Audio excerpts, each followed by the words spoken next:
오늘 이 시간에는 요한일서 2장 17절 말씀을 통해서 우리가 계속 이어지고 있는 시리즈죠. 죽음에 이르는 7가지 죄, 마지막 죄, 정욕에 대해서 살펴보도록 하겠습니다.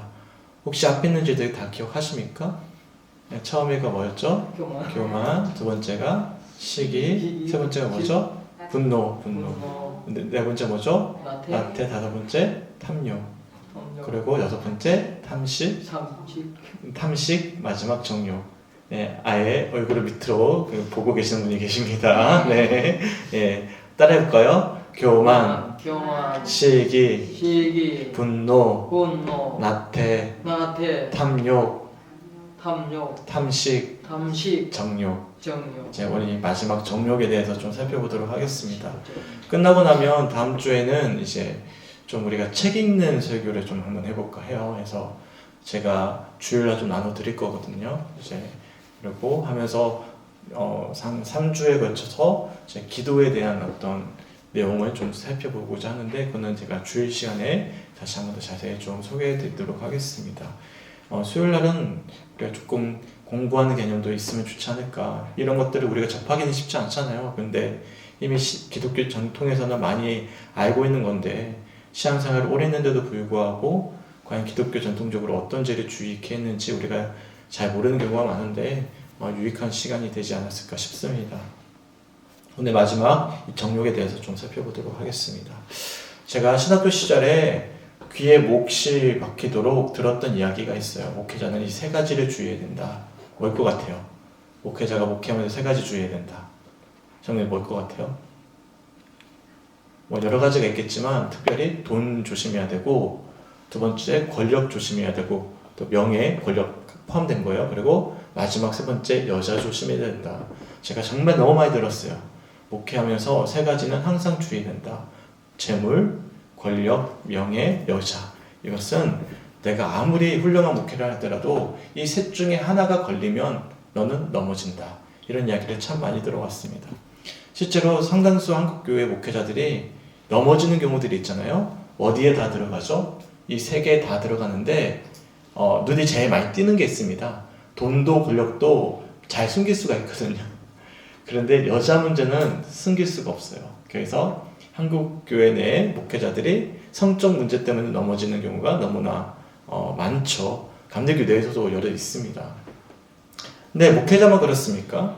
아무리 믿음이 좋은 성도라 할지라도, 당장에 성에 관심이 전혀 없어 보이는 사람이라 할지라도 언제든지 이 성적인 유혹은 찾아올 수 있고 넘어질 수 있는 죄가 될 수 있어요. 우리 장로님 자신하십니까? 제가 봤을 때 장로님도 자신 못하거든요. 정욕의 문제가 당장 눈앞에 다가오면 나는 아무런 문제가 없다, 난 이길 수 있다, 관심도 없다 하지만 그건 누구도 장담할 수 없는 문제라고 저는 생각합니다. 더군다나 현 시대는요, TV 틀면 다 성과 관련된 내용들이 너무나 만연해요. 그래서 피터 크리프트 교수는 현 시대와 성의 관계성을 이렇게 표현합니다. 만약 성이 현대 사회에서 제거된다면 우리 사회는 경제 공황에 빠질 것이다. 그러니까 성이라는 것이 매개체가 되어지지 않는다면 경제적으로 불황에 이를 것이다. 그만큼 성을 상품화한 것이 너무나 일반화되어져 있다라는 이야기죠. 상상 이상입니다. 우리가 알게 모르게 성을 상품화해서 팔리고 있는 경우들이 얼마나 많이 있는지 몰라요. 더군다나 이제는 이 성적인 문제, 성의 문제를 터치하는 것을 개인의 어떤 의사와 어떤 성향을 터치하는 문제로까지 비춰지게 되면서 동성애든지 뭐든지 등등등 여러 가지 성적 자율성을 이야기하는 데 있어서 터치하면 왜 너가 나를 간섭하느냐 이렇게 되어버리는 것이죠. 그러다 보니까 너무나 팽배해졌어요. 그리고 얼마나 많은 이제 영상물들이 있습니까? 아이들이 너무나 쉽게 접할 수가 있는 것이죠. 신하나 교수님이 이런 현 시대의 실태를 이렇게 분석을 합니다. 이러한 문화 속에서 오늘의 젊은 세대는 로고스적인 이성보다 에로스적인 감성을 더 중시하며 너 자신을 알라는 고대 스토아주의보다는 너 자신을 즐기라는 에피큐리아니즘에 훨씬 더 큰 영향을 받고 있다. 그러니까 우리 자신을 아는 것이 중요한 것이 아니라 나를 즐기는 것이 더 중요하게 여겨지는 시대가 되어버린 거예요. 어떻게 하면 내 삶을 가치 있게 살아갈까? 이게 젊은 사람들에게 1차적인 목적이 아니에요. 한번 돌아보세요. 딸들이나 가족들 보면 어떻게 사는 게 의미 있는 삶일까가 아니라 어떻게 하면 더 즐겁게 누릴까. 그게 더 목적이 되어버리는 시대가 되었다라는 것이죠. 근데 우리가 원초적으로 즐길 수 있는 게 뭐가 있어요? 성이거든요. 이게 원초적인 거예요. 먹는 거하고 성은요, 원초적인 즐거움입니다. 그러니까 자연스럽게 뭐가 발전되는 거예요? 먹는 음식 문화가 발전되고 또한 성적 문화가 발전되는 겁니다. 과거에 제가 청년부 사역을 할 때 조사를 좀 했어요. 청년부 사역을 할 때 성교육을 좀 했거든요. 그러면서 훌륭한 어떤 통계 조사들을 좀 쭉 제가 조사를 했어요. 좀 10년이 넘었으니까 지금 훨씬 더 심해졌을 거예요. 당시에 어떤 결과가 나왔냐면 믿음이 좋은 청년들에게 물어본 거예요. 믿음이 없는 청년이 아니라 신실한 청년들에게 뭐라고 물어봤냐면 혼전 순결을 지킬 필요가 있는가? 61%나 되는 믿음이 좋은 청년들이 굳이라는 이야기를 했어요. 실제로 봤더니 약 52%의 청년, 그러니까 믿음이 좋은 청년이에요. 52%의 청년이 이미 성관계를 했어요. 근데 그 상대가 평균적으로 몇 명이냐면 4.8명입니다. 그러니까 우리가 생각하는 것 이상입니다. 그러니까 교회에서 막 열심히 봉사하고 헌신하는 청년들이 그만큼 성관계를 맺는 상대가 많다라는 거예요. 교회 내에서도 빈번하고요. 쉽게 표현하면 우리 시대와는 다른 거죠. 우리가 믿음 좋았을 때 어떤 생각을 가지고 계셨죠? 혼전순결 가져야 되고 한 사람 관계를 맺었으면 결혼해야 되고 그렇게 우리가 가지고 있던 신념이었는데 지금 이건 다 깨졌어요. 이게 세상 사람이 아니에요. 믿음 좋은 청년들을 대상으로 한 통계 발표입니다. 그러니까 우리가 생각하는 것 이상으로 현재 이 시대의 청년 시절 또는 젊은 세대의 어떤 성적 가치관이 많이 붕괴되어져 있다는 것이죠. 더군다나 저는 가장 큰 문제 중에 하나가 뭐냐면 여기 우리가 다 손에 들고 있는 게 뭐가 있죠? 스마트폰이라고 생각합니다. 이게 가속화시켰어요. 스마트폰으로요, 구글이나 그런 유튜브에 조금만 키워드를 좀 달리해서 쓰면요, 음란물은 그냥 누구든지 쉽게 볼 수 있어요. 우리 주은이 주의 주와도 검색하면 바로 나옵니다. 아이들이 방법을 다 알아요. 우회하는 방법을 알아요. 대통령이 그걸 차단시켰거든요. 차단시킨 걸 우회시키는 방법도 있어요. 누구든지 다 볼 수 있습니다. 네, 그건 참 어떻게 보면 무서운 시대죠. 저는 특히나 여자아이를 이제 양육하잖아요. 그러니까 더 이게 무서운 거예요. 더군다나 요즘 같은 리벤지라고 얼마나 무서운 것들이 많은지 몰라요. 포르노 같은 경우에도. 심지어는요, 그런 것도 있어요. AI가 발전됐잖아요. 음란물에 내가 좋아하는 여자의 얼굴을 여기다가 합성시키는 거예요. 근데 진짜로 그 여자애가 그렇게 음란 행위를 하는 것처럼 보이는 거예요.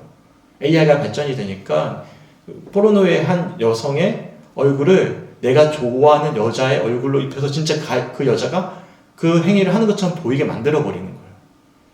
그런 유행도 있고요. 그러니까 참 무섭습니다.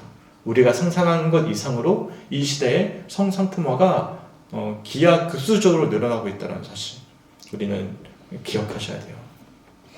우리 성주께서는 어떻습니까? 혹여나 나와는 직접적으로 상관이 없는 이야기처럼 들리십니까?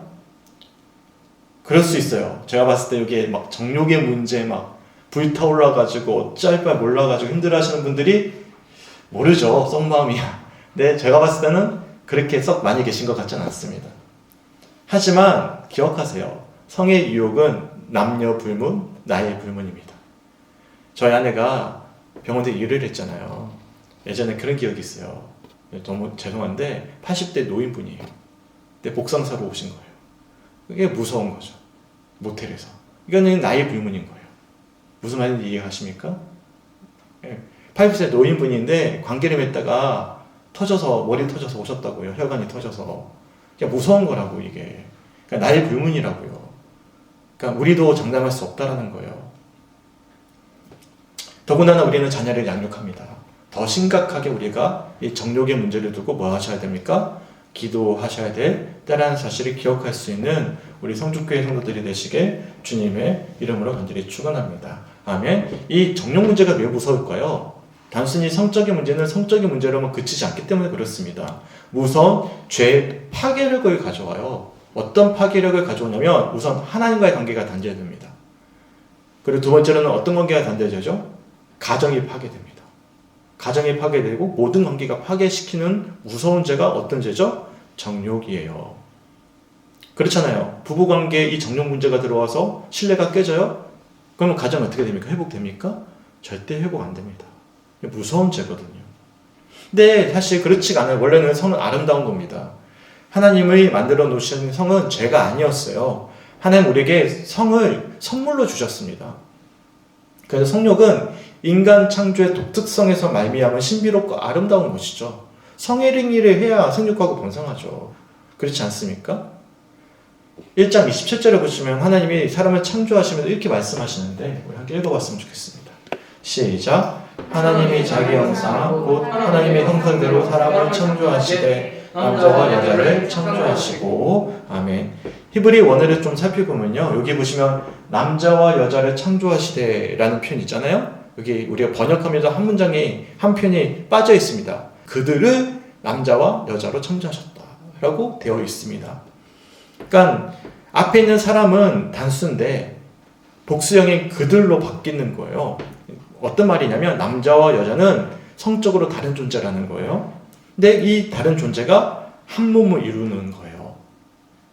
무슨 뜻일까요? 사람은 구별된 두 존재가 서로 조화를 이루어 살아가야 되는 피조물로 창조되어졌다. 그럴 때야 비로소 하나님의 온전한 형상을 이루는 진정한 모습을 이룰 수 있다라고 말씀하는 거예요. 그러니까 하나님이 아담을 창조하시고 아쉬움을 느끼신 거예요. 그래서 뭘 창조하셨죠? 갈빗대를 빼서 하와를 창조하셨잖아요. 그리고 한 몸을 이루게 하신 것입니다. 왜 그럴까요? 하나님이 그런 분이시기 때문에 그렇습니다. 우리 하나님은 한 분이신가요? 아멘. 때 한 분이 전부예요? 아니에요. 하나님은 한 분이신데 세 분입니다. 이것을 우리가 뭐라고 하죠? 삼위일체라고 합니다. 그러니까 기독교 신앙은 유일신이 아니에요. 유일신은 누가 믿는 신입니까? 유대교. 유대인들은 유일신입니다. 근데 기독교는요, 유일신이 아니에요. 삼위일체 하나님을 믿는 종교입니다. 예, 삼위일체는 누구죠? 하나님, 예수님, 또 마지막 성령님이 한 몸이신데 세 분이래. 이거는 진짜 신비. 나 저 표현 못하겠어요. 그렇기 때문에 제가 믿거든요. 안 믿어지는 부분이니까. 신비잖아요. 여하튼 영원전부터 영원까지 온전한 사랑의 관계를 맺고 계시는 분이십니다. 근데 사람도 마찬가지예요. 하나님의 형상대로 창조된 사람은 성적으로 전혀 다른 속성을 지닌 남성과 여성의 서로 사랑 아래 관계를 맺을 수 있도록 창조하신 거예요. 그래야만 아름다운 거예요. 아담만 있으면 외로운 거예요. 아담과 하와가 온전히 하나가 되어지면 한 몸을 이룰 때 삼일체의 신비와 비슷한 거죠. 그렇게 설계되고 창조된 것입니다. 그러니까 사람은 고립된 개인으로 살아가는 것이 아니라 남녀가 서로 사랑하면서 상호적 관계와 친밀한 연합을 이루어야만 하고 그렇게 연합해야만 되는 존재로 하나님이 우리를 만들어 주셨어요. 그래서 예수님이 뭐라고 말씀하시냐면 마태복음 19장 4절과 5절 한번 읽어볼까요? 우리 성도들 한번 읽어주시겠어요? 시작. 예수께서 대답하여 이르시되 사람을 지으시니가 본래 그들을 남자와 여자로 지으시고 말씀하시기를 그러므로 아담이 그 부모를 떠나서 아내에게 하여 그들이 한 몸이 되지니라 하신 것을 잊지 못하느냐. 아멘. 사절에 뭐라 말씀하시죠? 하나님은 그들을 남자와 여자로 창조하셨다. 그러니까 창세기 말씀과 똑같은 말씀이죠. 그들을이라는 표현이 여기는 빠져 있었는데 1장에서는 여기 들어가 있어요. 그리고 5절에 뭐라고 말씀하십니까? 합하여 둘이 하나가 된다는 거예요. 이거는 성적 결합을 의미하는 용어입니다. 그래서 하나님이 원래 설계하시고 창조하셨던 성은 더러운 게 아니라 하나님의 형상을 완성하는 매개체이자 아름다운 거예요. 이게 성입니다. 그래서 결혼해서 성관계를 맺는 것은 더러운 거예요? 아니요. 너무나 정결한 거예요. 너무나 귀한 거죠. 그래서 신은하 교수님이 이렇게 표현을 합니다. 제가 한 부분 소개해 드릴게요. 성의 이런 독특한 기능과 성격 때문에 몸은 일종의 어떤 기능이 있다고요? 성례적 기능이 있다고 이야기해요. 성례적 기능이 있다. 거룩하다라는 거예요. 마치 성례를 통해 신자들이 그리스도와 연합하고 하나님으로부터 오는 은혜를 받는 것처럼 성을 통해 두 사람이 하나 되는 신비를 경험하고 자기를 내어주고 서로를 융택하게 하고 친밀함의 깊이를 더할 수 있기 때문이다. 그러니까 성관계가 마치 성례를 이루는 것과 다름없이 아름다운 거라는 거죠. 합의를 이루는 것, 이것은 너무나 귀한 거죠.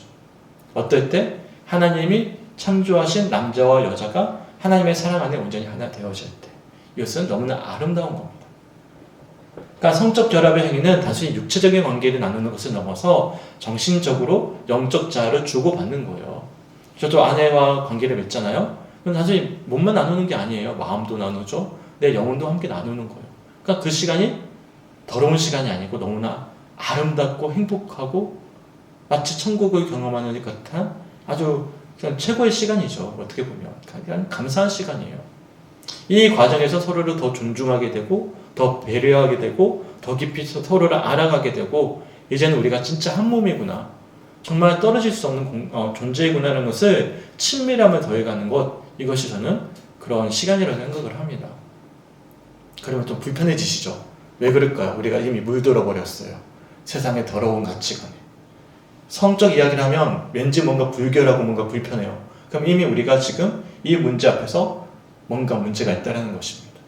소망하기는 하나님이 창조하신 성은 너무나 아름답다라는 것을 우리가 먼저 아셔야만 또 누구에게 가르쳐 줄 수 있어요? 우리 자녀들에게 가르쳐 줄 수 있어요. 아니면 내가 가지고 있는 왜곡된 성적인 가치관을 아이들에게 은연중에 가르쳐 줍니다. 그럼 어떻게 하죠? 야, 절대 이게 나쁜 거야. 성행위는 나쁜 거야. 그러면 진짜 나쁜 것만 하게 됩니다.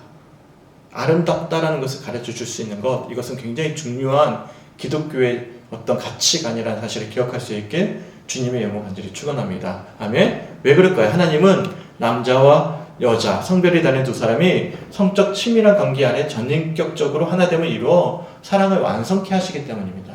이러한 모습이야말로 남자와 여자를 창조하시고 한 몸을 이루게 하신 하나님의 온전한 창조 계획이기 때문이죠. 이처럼 남자와 여자는 동물과 달라요. 동물은 종족 번식을 위해서 관계를 맺어요. 사랑 때문에 관계를 맺는 게 아니라. 하지만 사람의 성은 단순히 종족을 번식하고 육체적인 쾌락을 누리기 위한 수단이 전부가 아니라 하나님의 형상을 회복하고 그 안에 삼위일체 하나님의 놀라운 은혜와 사랑을 경험하는 통로의 역할도 할 수 있다는 것, 하고 있다는 것을 기억하셨으면 좋겠어요. 그래서 신학 교수님 뭐라고 표현하냐면 성관계를 성례적 기능도 가지고 있다고 표현하고 있는 것입니다. 하지만 이게 왜곡돼 버린 거예요. 죄 때문에. 이것을 우리가 뭐라고 이야기하면 정욕이라고 합니다. 정욕. 성욕과 정욕은 다릅니다. 아름다운 성욕과 정욕은 완전 다른 개념입니다. 아름다운 성욕은 하나님의 형상을 회복하는 귀한 축복의 통로라면 정욕은요, 뭐죠? 죄로 인한 거예요. 죄로 인한 거. 통제할 수 없는 과도한 성적 욕망입니다. 그래서 이것을 왜곡된 성욕이라고 부를 수 있어요. 정욕이 뭐라고요? 왜곡된 성욕. 우선 정욕이라는 단어의 원래 단어의 근원을 보면 라틴어 룩수리아라는 표현에서 왔습니다. 이거는 사치, 탕진이라는 단어의 의미를 담고 있어요. 그러니까 룩수리아는 자신을 위해서 상대의 육체와 감정을 허랑방탕하게 사용하는 거예요. 상대방을 내 소유물로 삼아버리는 거예요. 그런 성적 욕망을 뜻하는 표현입니다. 그래서 정욕은요, 사랑을 이루고 하나님 형상을 회복하기 위한 축복의 수단으로 성을 사용하는 것이 아니라 지극히 이기적이고 자기 중심적인 성적 쾌락과 만족을 위한 성욕이 바로 정욕이에요. 근데 부부관계도 마찬가지예요. 아니, 아내가 원하지 않는데 내 성욕을 채우기 위해서 억지로 그렇게 하는 경우가 있지 않겠습니까? 이거 뭐예요? 아름다운 게 아니죠. 이거는 정욕이에요. 그러니까 정욕과 성욕은 굉장히 큰 차이가 있는 거예요. 어떤 사랑에서 시작되는 것인가, 아니면 내 쾌락과 내 성적인 만족을 위한 것인가, 이것은 굉장히 큰 차이가 있는 것이죠. 이에 대해 신원하 교수님은 정욕의 습성에 대해 이렇게 표현을 합니다. 정욕은 상대 인격과 삶, 내면에는 관심이 없고 오로지 상대를 자신의 즐거움을 위한 대상으로 취급합니다. 그러기에 정욕은 그 대상을 비인간화하고 몸은 함께하지만 결국 서로 안에 고독감만 낳을 뿐이다. 그래서 정욕은 상대방을 목적이 아니라 수단으로, 인격적 대상이 너가 아니라 비인격적 그것으로 대하는 것이다. 관계를 맺고 나면 더 깊어져야 되는데 맺고 나면 끝이에요. 더 허망한 거예요. 그러면 상대방을 뭘로 본 거예요? 육체의 쾌락을 위한 수단으로 삼아버린 거예요. 그런 경우들이 가족들 사이에서도 은연중에 많이 일어납니다. 이처럼 정욕은 사랑 안에 한 몸을 이루어 삼위일체 하나님의 신비를 체험하고 하나님의 형상을 회복하는 성스러운 행위를 왜곡하게 만드는 아주 무서운 죄입니다. 오직 자신의 쾌락만을 위해 상대방을 철저히 이용하는 이기적인 죄죠. 상대방을 배려하지 않는 거예요. 상대방의 영혼을 귀하게 여기지 않는 거예요. 오직 육체의 쾌락을 위한 수단으로 삼는 것입니다. 그래서 정욕은 한 몸을 이루어 삼위일체 하나님의 놀라운 신비를 체험케 하는 축복의 통로를 깨트려버리는 죄이고, 또한 사랑하는 사람을 철저히 육신의 쾌락을 만족해 하기 위한 수단으로 삼아버리는 아주 무서운 죄죠.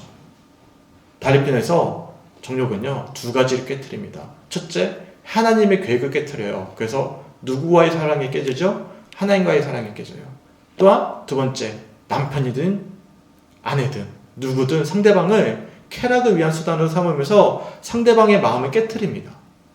상대방을 존중하지 않습니다. 수단 삼아버립니다. 뭐가 깨지죠? 이웃과의 관계가 깨지는 거예요. 이게 정욕이 참 무서운 죄죠. 이에 대해 어거스틴은 그래서 정욕을 이렇게 표현을 합니다.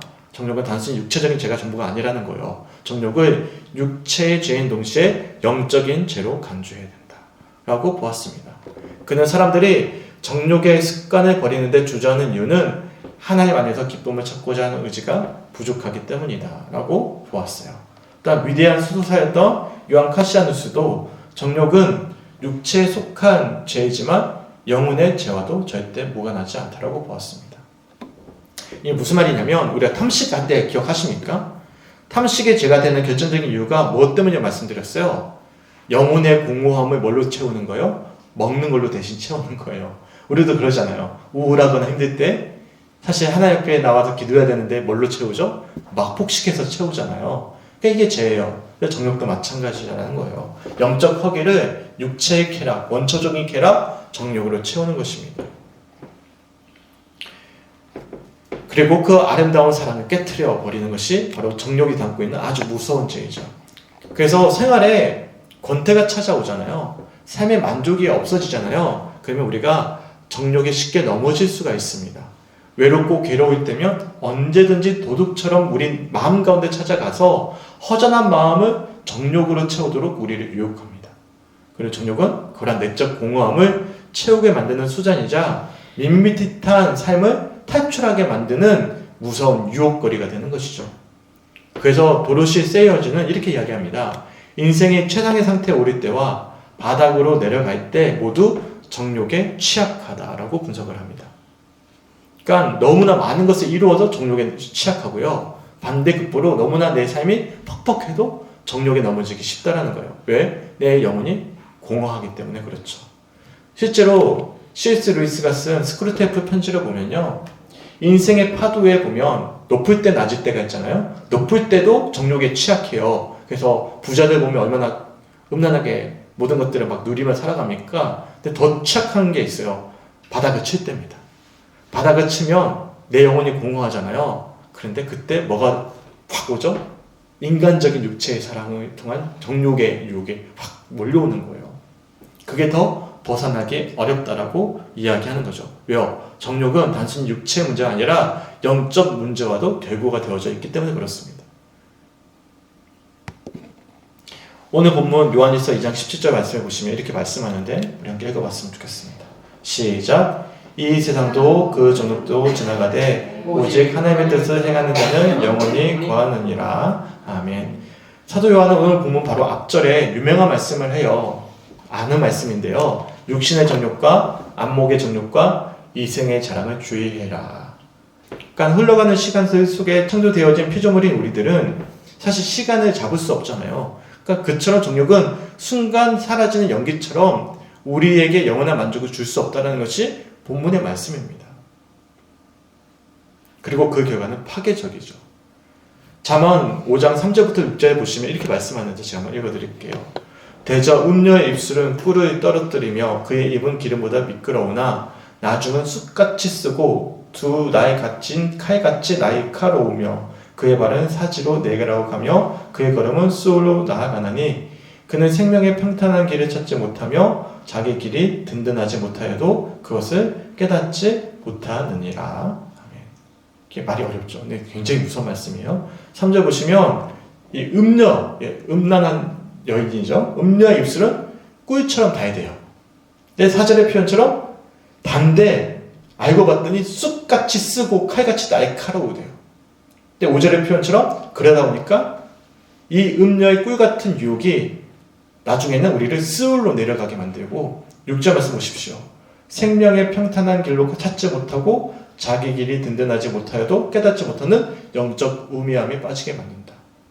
뭐가 그렇게 만든다는 거예요? 음녀의 달콤한 꿀이, 그러니까 정욕이 우리를 이렇게 만든다는 것입니다. 그러니까 단순히 육체의 문제로만 그치는 것이 아니라 정욕은 영원한 수월로 들어가는 영적 타락과 절망에까지 이르게 만드는 무서운 유혹거리가 된다는 것을 말씀해 주고 있는 말씀인 거예요. 그러니까 무서운 말씀이죠. 그래서 사도 바울이 고린도전서 6장 9절과 10절에 보시면 하나님 나라의 유혹을 받지 못하는 사람들을 소개해 줍니다. 그 중에 하나를 소개해 주는데 음행하는 자도 하나님 나라에 들어갈 수 없다라고 분명히 규정해요. 함께 읽어볼까요? 고린도전서 6장 9절 10절 시작. 불의한 자가 하나님의 나라를 유혹으로 받지 못할 줄을 알지 못하느냐. 미혹을 받지 말라. 음행하는 자나 우상숭배하는 자나 간음하는 자나 탐색하는 자나 남색하는 자나 도적이나 탐욕을 부리는 자나 술 취하는 자나 모욕하는 자나 속여 빼앗는 자들은 하나님의 나라를 유혹으로 받지 못하리라. 아멘. 이게 뭐라고 말씀하죠? 많은 부분이 다 정욕과 관련된 표현입니다. 음행도 그렇죠, 간음도 그렇죠, 탐색도 그렇죠, 남색도 그래요. 남색은 뭐 해석에 따라 좀 다를 수 있지만 저는 동성애라고 보거든요. 그래서 동성애 자체가 제가 아니라고 이야기하는 거는 전 인정을 할 수가 없어요. 이런 표현들을 비꼬 수는 있어요. 근데 사실 명확하게 나와 있기도 하거든요. 이것도 성적인 문제잖아요. 그러니까 다 정욕과 관련된 문제가 상당 부분을 차지하고 있습니다. 그래서 조금 더 구체적으로 그러면 어떻게 하면 우리가 이런 치명적인 정욕의 죄를 이길 수 있을까? 물어볼까요? 정욕이 나한테 딱 다가왔다. 제가 유혹이. 이길 수 있는 방법은 무엇일까요? 혹시 명쾌한 답을 알고 계시는 분? 좀 저게 좀 가르쳐 주세요. 저도 있거든요. 정욕이 확 올 때가 있어요. 이길 수 있는 방법이 뭐가 있을까? 혹시 아시는 분 계십니까? 성경에서는 그러면 정욕을 마주할 때 어떻게 대하라고 할까요? 어떻게 이길 수 있다고 이야기할까요? 놀랍게도 성경의 주된 가르침은요, 피하는 것입니다. 놀랍죠? 대면하지 말고 피하라라고 이야기해요. 그게 주된 가르침이에요. 정욕이 온다, 뭐 하라고요? 피해야 된다라고 이야기합니다. 예를 한번 들어볼까요? 요셉을 보십시오. 요셉은 이집트에 노예로 팔려간 후 보디발이라는 유력한 정치인 집에 가정 총무로 세움을 받게 됩니다. 열정적으로 얼마나 열심히 일했는지 그 능력도 출중했고 용모도 아름다웠고 그러다 보니까 자연스럽게 보디발의 아내가 요셉이 마음에 들었던 것 같아요. 그러니까 어떻게 하죠? 유혹합니다. 하지만 그럴 때 요셉이 어떤 대응을 했습니까? 막 기도했어요? 막 주여! 내 능력으로 물리쳐 주시옵소서 기도했어요? 39장 10절 창세기 우리 함께 읽어봤으면 좋겠습니다. 우리 성도들 한번 읽어주세요. 시작. 요셉이 듣지 아니할 뿐더러 함께 있지도 아니하니라. 함께 있지도 아니하더라. 그러니까 집안에 아무도 없을 때 보디발의 아내가 강력히 붙잡아요. 그랬더니 입던 옷도 다 벗어버리고 그 자리를 피해버리는 겁니다. 피하는 거예요. 요셉이 제치할 수 있었던 유일한 방법은 정욕을 직접 대면하는 것이 아니라 그 상황에서 벗어나는 거예요. 수도사 요한 카시아누스도 수도사들이 부단히도 자신의 몸을 금식하고 다스리고 훈련하고 탁월한 덕목을 갖춰도 몸을 입고 있기 때문에 수도사들도 정욕이 있는 거예요. 없는 사람 누가 있겠습니까? 몸을 입고 있는데. 뭐 저는 없을까요? 저도 있어요. 그래서 그가 이렇게 표현을 합니다. 제가 한 부분을 소개해 드릴게요. 정욕의 유혹을 받을 만한 여건과 환경에 들어가지 않아야 하고 그러한 상황에 부딪혔을 경우 피하는 것이 최선의 방책이다. 왜? 이길 수가 없는 거예요. 몸을 입고 있기 때문에. 위대한 수도사였던 에바그리우스도 이렇게 고민합니다. 눈길이 잡고 향하는 매력적인 사람이 보이면 그 자리를 피하라. 저도 그래요. 저는요, 제 눈은 못 믿거든요. 그래서 보여요. 눈 감거나 피해버립니다. 아니면 이길 수가 없어요. 계속 끌려갑니다. 피해야 되는 거예요. 처음에는요, 눈을 밑으로 깔고 말도 안 하다가 조금씩 눈이 마주치잖아요. 더다가 얼굴 정면으로 마주하잖아요. 그러면 말을 나누게 돼요. 그게 나중에는 마음의 문을 열어버립니다. 그리고 정욕에 넘어갑니다. 이게 에바그리스의 겉면이에요. 그래서 그런지 몰라도 구약 성경에 등장하는 대표적인 의인이죠. 욥도요. 욥기 31장 1절에 이렇게 고백합니다. 함께 읽어봤으면 좋겠어요. 시작. 내가 내 눈과 약속하였나니 어찌 처녀에게 주목하랴. 욥은 젊은 여인을 아예 쳐다도 보지 않기로 마음을 먹인 거예요. 왜? 그게 최선의 방법이니까. 아름다운 여인을 보면 정욕이 일어나기 마련이고, 그래서 정욕이 불같이 일어나잖아요. 절제하기가 불가능합니다. 넘어갈 수밖에 없어요. 육체의 연약함입니다. 그 원인은 원천적으로 봉쇄하고자 결단했던 거예요. 심지어 사도 바울이 그러면 이렇게 정욕이 불같이 끌어올라. 그러면 그들이 어떻게 해야 되는가? 권면을 합니다. 기도하라고 권면하지 않아요. 실제적인 권면을 합니다. 제가 고린도전서 7장 9절 말씀을 한번 읽어드릴게요. 만일 절제할 수 없거든 결혼하라. 정욕이 불같이 타는 것보다 결혼하는 것이 나으니라. 그만큼 정욕은 우리 힘으로 이길 수 없다는 거예요. 그럼 피하든지 진짜 안 되겠다. 그럼 결혼하라는 거예요. 이와 같은 조언과 말씀들은 무엇을 뜻하는 말씀일까요? 강렬히 불타오르는 정욕을 우리의 힘과 결단과 자력으로 이기기가 쉽지 않다라는 것을 방증해주는 말씀입니다. 다윗을 보세요. 하나님이 위대한 사람이잖아요. 한순간입니다. 그냥 한순간 눈이 가는 순간 도둑처럼 찾아온 정욕에 무너집니다. 그랬더니 어떤 일들이 벌어지는지 혹시 아십니까? 이 정욕이 무서운 게 이거예요. 다윗이 넘어졌잖아요. 근데 이거는 전염이 돼요. 그래서 첫째 아들 암논에게 이게 전염이 됩니다. 암몬에게. 그래서 암몬이 어떻게 하죠? 배다른 여동생이에요. 다말을 보고 똑같아요. 다말이 아름다운 모습에 눈이 가버리는 거예요. 그래서 어떻게 하죠? 암몬이 다말을 범해버립니다. 그 모습에 분노했던 사람이 누구냐면 다말하고 같은 어머니에서 난 압살롬이에요. 그래서 압살롬이 어떻게 하냐면 암논을 죽여버립니다. 그러니까 아버지는 다시 얼마나 화가 납니까? 압살롬과 멀어졌어요. 그게 계기가 돼서 뭐가 되죠? 압살롬이 서운함을 느끼게 되고 결국에는 압살롬이 누구를 배신하죠? 다윗을 배신하게 되는 거예요. 그러니까 정욕의 문제가 다윗의 한순간에 눈이 가버린 이 정욕의 문제가 아들에게 전염이 되고 온 가족을 깨트려버리고 나라를 분열시켜버리는 거예요. 그만큼 파괴력이 강한 것이 정욕이라는 죄입니다. 그래서 사도 바울이 선포합니다. 에베소서 5장 3절 말씀 함께 읽어봤으면 좋겠습니다. 시작. 음행과 온갖 더러운 것과 탐욕은 너희 중에서 그 이름조차도 부르지 말라. 이는 성도에게 마땅한 반이라. 아멘. 사도 바울이 뭐라고 명하죠? 정욕의 이름조차 부르지 말아라. 정욕이 주는 상황과 환경을 항상 경계하고 항상 주의해야 된다고 말씀합니다. 바라기는 우리 성축교회 성도들은 모두 다 항상 이러한 정욕을 주의할 수 있게 간절히 축원합니다. 혹여나 정욕에 넘어질 수밖에 없는 환경과 상황에 부닥치면 주저하지 마세요. 피하십시오. 눈을 거두십시오. 그리고 교회 오세요. 기도하세요. 내 스스로 절제하세요. 아니면 끝까지 갑니다. 멈추지 않습니다. 그리고 나서 내 영혼은 멸망합니다. 더군다나 우리가 이 시간 기억해야 될 문제가 있습니다. 도르시 세이어즈가 이렇게 이야기해요. 오늘날 많은 사람이 엄청난 물질적 풍요를 누리면서 정작 포르노와 음란한 것들에 더 탐닉하고 더욱 큰 지루함과 실증을 느끼는 원인은 참된 즐거움을 찾아나는 영적 빈곤에 있다고 보았습니다. 토마스 아퀴나스 역시도 이렇게 이야기합니다. 사람들의 인생에서 진정한 기쁨과 만족이 없을 때 그 허전함을 달래고 채우려는 방편으로 정욕을 추구한다라고 보았습니다. 그러니까 정욕을 근원적으로 차단하고 이기기 위해서는 어떻게 해야 되겠습니까? 근원적으로 이제는 정욕이 다가오는 문제, 이 문제가 아니라 근원적으로 이기기 위해서는 어떻게 해야 될까요? 다들 아시는 분이 아시다시피 어거스틴은요 방탕하였습니다. 유명한 방탕하였어요. 젊은 시절에 굉장히 성적으로 문란한 삶을 살았습니다. 사생아가 2명이나 되었어요. 그러니까 방탕했죠.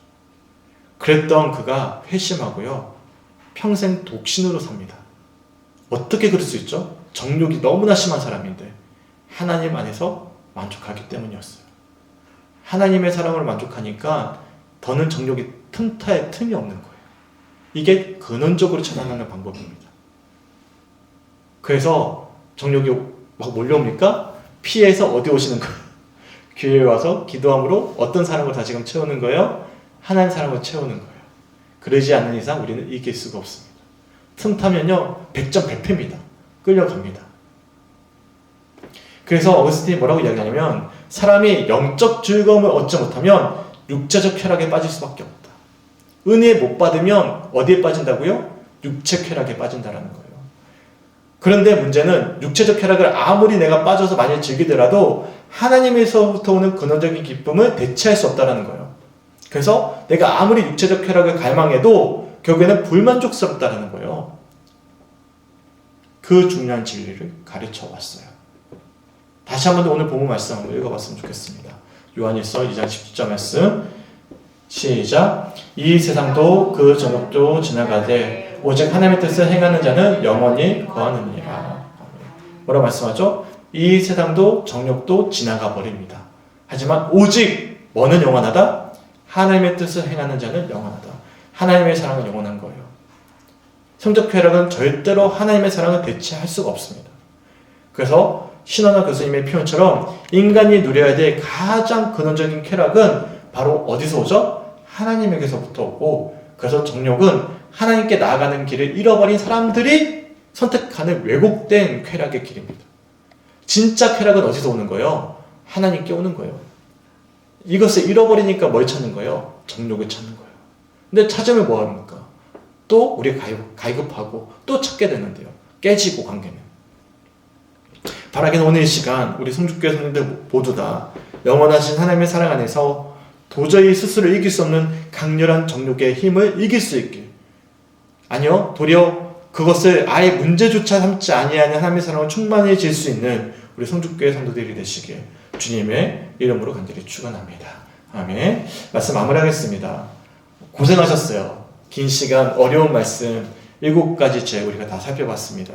교만, 시기, 분노, 나태, 탐욕, 탐식, 정욕. 이거는 누구도 피해갈 수 없는 유혹들이고, 혹여나 이 죄에 넘어지면 누구도 돌이킬 수 없는 타락에 빠질 수밖에 없는, 멸망에 이를 수밖에 없는 무서운 죄들입니다. 결국에는 이 모든 죄는요, 하나님 사랑과 이웃 사랑을 깨트리고 영원한 천국 백성이 될 수 없도록 우리를 멸망시킵니다. 또한 우리가 살아내는 가정과 교회와 사회를 파괴시킵니다. 그런 것들을 우리가 지금까지 배워왔어요.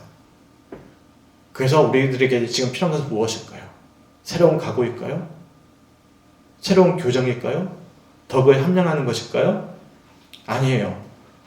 정육도 마찬가지로 우리가 아무리 하려고 해도 안 된다 말씀드렸잖아요. 그럼 우리들의 지금 필요한 것은 무엇일까요? 이 문제를 해결하기 위해서 딱 한 가지 방법밖에 없습니다. 요한복음 15장 5절 말씀 제가 한번 읽어드릴게요.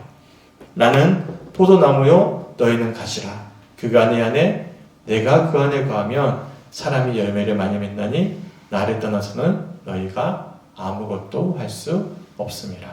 아멘. 누구 안에 거하는 거예요? 예수 안에 거하는 것입니다. 예수님이 아니면 사실 우리는 아무것도 할 수가 없습니다. 예수님이 이미 이 모든 죄를 어디에 짊어지시고 죽으시고 부활하심을 해결하셨죠? 십자가에 죽으시고 부활하심을 해결하셨습니다. 당연히 7가지 죄를 극복할 수 없고 언제든지 교만, 시기, 분노, 나태, 탐욕, 탐식, 정욕에 넘어질 수도 있습니다. 하지만 예수의 사랑을 바라보십시오. 은혜로 충만해지십시오. 그토록 방탕했던 어거스틴이 회심한 이후 더는 정욕의 문제가 아무런 문제가 되지 않을 만큼 하나님의 그 쾌락과 기쁨에 젖어들어 살았던 것처럼 우리 역시도 그 사랑에 젖어들길 바랍니다. 위대한 하나님의 사람들이 되시길 바랍니다. 그리고 이 7가지 죄로부터 자유할 수 있게 주님의 이름으로 간절히 축원합니다. 아멘. 제가 마지막으로 좀 말씀 하나를 좀 읽어드리고 싶었습니다. 제가 나눠드렸던 유인물 중에 보십시오. 한 가지 시편 51편 1절부터 19절까지 말씀 혹시 느낌이 오십니까? 어떤 시편인 것 같아요 이거? 네, 다윗이 밧세바를 보냈잖아요. 정욕의 문제에 넘어졌어요. 그때 나단이 찾아와서 다윗의 죄를 지적해 줍니다. 그때 다윗이 하나님 앞에 고백했던 고백이 시편 51편입니다. 혹여나 7가지 죄 중에 한 가지 넘어진 분들이 계십니까? 그러면 오늘 시간 이 다윗의 고백이 나의 고백이 되었으면 좋겠습니다. 믿으십니까? 네, 제가 한번 읽어드리고 마치겠습니다. 하나님, 주님의 한결같은 사랑으로 내게 자비를 베풀어 주십시오. 주님의 크신 긍휼을 베푸시어 내 반역죄를 없애 주십시오. 내 죄악을 말끔히 씻어 주시고 내 죄를 깨끗이 없애 주십시오. 나의 반역을 내가 잘 알고 있으며 내가 지은 죄가 언제나 나를 고발합니다. 주님께만, 오직 주님께만 나는 죄를 지었습니다. 주님의 눈앞에서 내가 악한 짓을 저질렀으니 주님의 판결은 옳으시며 주님의 심판은 정당합니다. 실로 나는 죄 중에 태어났고 어머니의 태 속에 있을 때부터 죄인이었습니다. 마음속에 진실을 기뻐하시는 주님, 내 마음 깊은 곳에 주님의 지혜를 가르쳐 주셨습니다. 우수초로 나를 정결케 해주십시오. 내가 깨끗하게 될 것입니다. 나를 씻어 주십시오. 내가 눈보다 더 희게 될 것입니다. 기쁨과 즐거움의 소리를 들려주십시오. 주님께서 꺾으신 뼈들도 기뻐하며 춤출 것입니다. 주님의 눈을 내 죄에서 돌리시고 내 모든 죄악을 없애주십시오. 아, 하나님, 내 속에 깨끗한 마음을 창조하여 주시고 내 속을 견고한 심령으로 새롭게 하여 주십시오. 주님 앞에서 나를 쫓아내지 마시며 주님의 성령을 나에게서 거두어 가지 말아 주십시오. 주님께서 베푸시는 구원의 기쁨을 내게 회복시켜 주시고 내가 지탱할 수 있도록 내게 자발적인 마음을 주십시오. 반역하는 죄인들에게 내가 주님의 길을 가르치게 하여 주십시오. 죄인들이 주님께로 돌아올 것입니다. 하나님, 나를 구원하시는 하나님, 내가 살인죄를 짓지 않게 지켜주십시오. 내 혀가 주님의 의로우심을 소리 높여 외칠 것입니다. 주님, 내 입술을 열어주십시오. 주님을 찬양하는 노래를 내 입술로 전파하렵니다. 주님은 재물을 반기지 않으시며 내가 번제를 드리더라도 기뻐하지 않으십니다. 하나님께서 원하시는 재물은 찢겨진 심령입니다. 오 하나님, 주님은 찢겨지고 짓밟힌 마음을 멸시하지 않으십니다. 주님의 은혜로 시온을 잘 돌보아 주시고 예루살렘 성벽을 견고히 세워주십시오. 그때 주님은 올바른 제사와 번제와 온전한 제물을 기쁨으로 받으실 것이니 그때 사람들이 주님의 제단 위에 숫송아지를 드릴 것입니다. 이 고백이 오늘 이 시간 우리 모두의 고백이 되었으면 좋겠습니다.